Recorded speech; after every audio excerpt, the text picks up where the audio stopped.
Hello guys, welcome back to my channel Pradip Das rock star. আর আজকে আমরা সুন্দরবনের যে ভিডিওটা দেওয়ার কথা ছিল সেই ভিডিওটা দেখো এখন আমি করছি, টোটালটাই রেডি। তো সুন্দরবনের সুন্দর সুন্দর মুহূর্ত দেখানোর জন্য আমি সমস্ত কিছু কথাগুলো বলছি। এই যে আমাদের যাত্রী কতজন, এবং সব থেকে এখানে প্লাস পয়েন্ট হচ্ছে এই জায়গাটার নাম সজনেখালি। হ্যাঁ, আর একটা আমরা গাইডও নিয়েছি।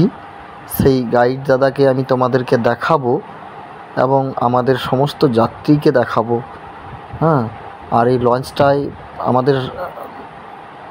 আমরা 12 জন ছিলাম এই লঞ্চটাতে। তো এই লঞ্চটার মধ্যে চলো দেখানো যাক। এই দেখো আমাদের যাত্রীরা সব।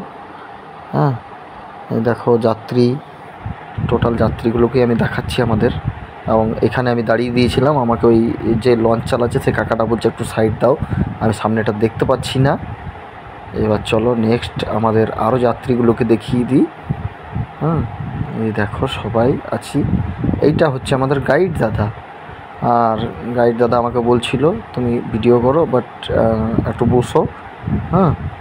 তারপর ঢুকে গেলাম সজনেখালিতে।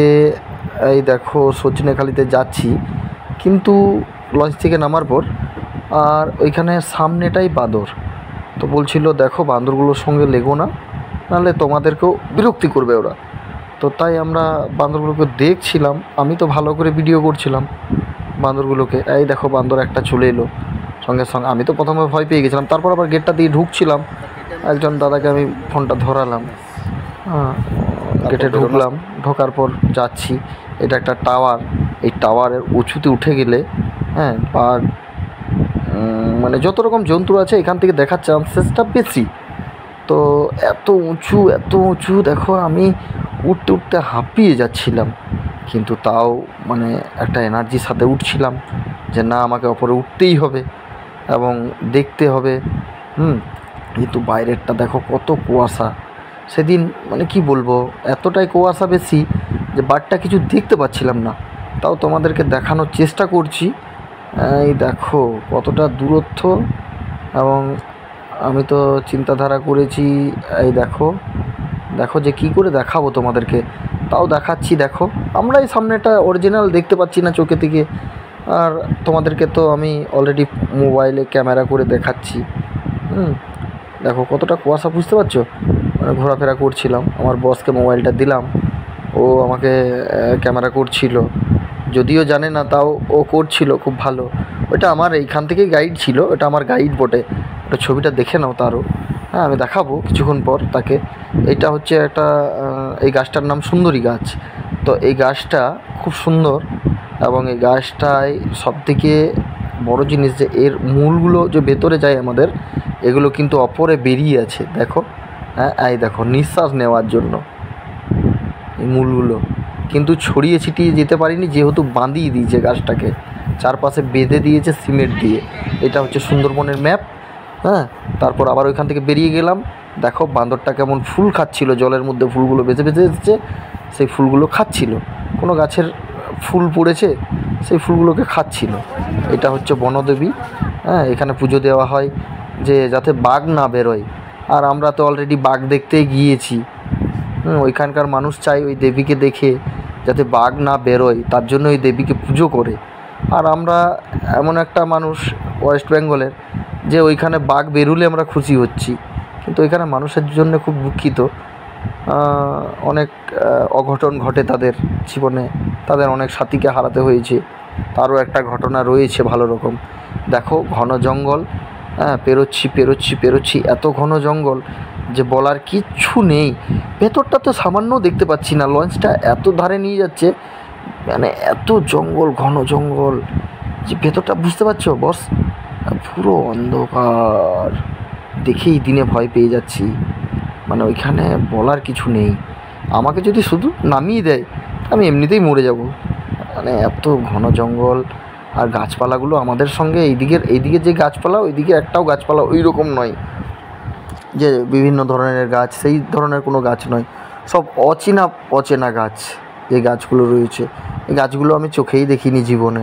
এই প্রথমবার সুন্দরবন গেলাম বলেই দেখলাম। আর এদের শিকড়গুলো অন্যরকম, মাটিটাকে ক্ষয় হতে দেয় না, ধরে রাখে, এবং প্রচুর ঘন জঙ্গল।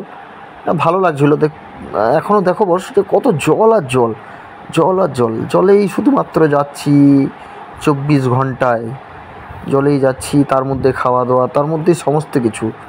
হ্যাঁ, ভালো লাগছিল, সবাই মিলে আড্ডা দিচ্ছিলাম। আর প্লাস পয়েন্ট এবং মাইনাস পয়েন্ট দুটোই রয়েছে আমাদের মধ্যে। সেটা হচ্ছে যে এই লঞ্চটায় আমরা 12 জন ছিলাম, আমাদের আর একটা লঞ্চে ছিল 50 জন মতো, দুটো লঞ্চে ভাগ হয়ে গেছিলাম। যাক, আবার একসঙ্গে হয়ে যাব কিছুক্ষণের মধ্যে। এখন আমরা একটা লঞ্চে, যে লঞ্চটা আছি সেটাতে 12 জন, সেই 12 জনের যাত্রীটাই আমি তোমাদেরকে দেখালাম। দেখছো যত পেরোচ্ছি তত কিন্তু নদীটা চওড়া হয়ে যাচ্ছে প্রচুর। আর এই নদীতে পেরোতে পেরোতে একটা কুমির পেরোলো, কিন্তু আমি সেই টাইমে লঞ্চটা চালাচ্ছিলাম।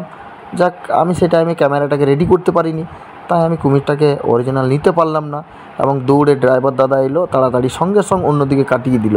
তারপর একটা বাঘের দর্শন, বাঘটাকে দেখো তুলেছি, আমি ওখানে দাঁড়িয়েছি, এই দেখো একটা কুমিরের দর্শন। হ্যাঁ, যাক, তারপর আবার আমি, দাদা বললো যে তুমি একটু লঞ্চটা চালাও। আমি চালাচ্ছিলাম, ও মুখ হাত ধুতে গেছিলো, আমি ভেতরটা একাই ছিলাম। আর সবাই আমাকে দেখছিল যে লঞ্চটা এ চালাচ্ছে, আমরা এতগুলো লোক আছি, কিছু হয়ে যাবে না তো। আমি সবাইকে বলছিলাম, বস তোমাদের কোনো চিন্তা করার দরকার নেই, আমি মোটামুটি সব কিছুক্ষণ থেকে বুঝেই গেছি যে কীভাবে লঞ্চ চালাতে হয়, তোমরা কোনো ভয় করবে না। তাই আমি সবাইকে একটু সাহস দিচ্ছিলাম, সবাই হাসছিল। দেখো এবার আমার মুখটা আমি তোমাদেরকে দেখাচ্ছি, এই দেখো আমার হাতগুলো, আমি ওই হ্যান্ডেলটা ধরেছি লঞ্চের, বুঝতে পারছো আমার হাত, দেখো আমি সামনের দিকে মুখটা নিচ্ছি আমি নিজে নিজে ক্যামেরা করছি, কারণ ভেতরে তো আর কেউ নেই, ওইটার ঢুকতে দেওয়া হয়নি, যেহেতু ভেতরটাই আমাকে একাই ঢুকতে দিয়েছিল। এবং ড্রাইভার দাদা আমাকে খুব ভালোবাসছিল, আমাকে অলরেডি চিনে ফেলেছিল, আমার সঙ্গে মোটামুটি ভালো পরিচয় হয়ে গেছিলো। আর দেখো আমি চুপচাপ কিন্তু চালাচ্ছিলাম মন দিয়ে, যে এতগুলো যাত্রীর জীবন কিন্তু আমার হাতে, তাই খুব মনোযোগ দিয়ে লঞ্চটা চালাচ্ছিলাম এবং খুব মজাও লাগছিল। তারপর সবাইকে দেখো, আমাদের যাত্রীগুলো যারা সামনে বসেছিল তাদেরকে দেখাচ্ছিলাম একবার করে ক্যামেরা করে, তারা যে যা নানান ধরনের গল্প করছিল। দেখো দু একজন কিন্তু এইটা আমার বস, এটা আমার গাইড, এটা আমার ঘর থেকে পাঠানো হয়েছিল এই গাইডটাকে। এই গাইডটা আমাকে সবসময় গাইড করেছে ওইখানে। সুন্দরবনে একটা গাইড নিয়েছিলাম শুধু জন্তু দেখার জন্য, আর এই গাইডটা 24 ঘন্টায় আমাকে ওখানে গাইড করেছে। কী আর বলবো বস। যাক, তারপর আবার ওইখানে পৌঁছে গেলাম যেখানে নামবো। তো দেখো সন্ধে হয়ে গেছিলো, তাই সামনেটায় গেলাম, একটু ছবি নিলাম। ছবি নেওয়ার পর দেখো এই লঞ্চটা এবার আমাদের পার্কিং হবে ওইখানে, দাঁড় করিয়ে দেবে। দাঁড় করানোর পর মনটা তো খুব খারাপ হয়ে যাচ্ছিলো, নেমে যাবো এবার। বাসে উঠে গেলাম, এবার বাড়ি যাচ্ছি, মনটা তো খুব খারাপ হচ্ছে। চলো নেক্সট ভিডিওর জন্য আবার তৈরি থেকো, আমি নেক্সট ভিডিও দেবো। থ্যাংক ইউ তোমাদেরকে। আর যারা চ্যানেলটা দেখছো তারা সাবস্ক্রাইব করো এবং লাইক করো, কমেন্ট করো।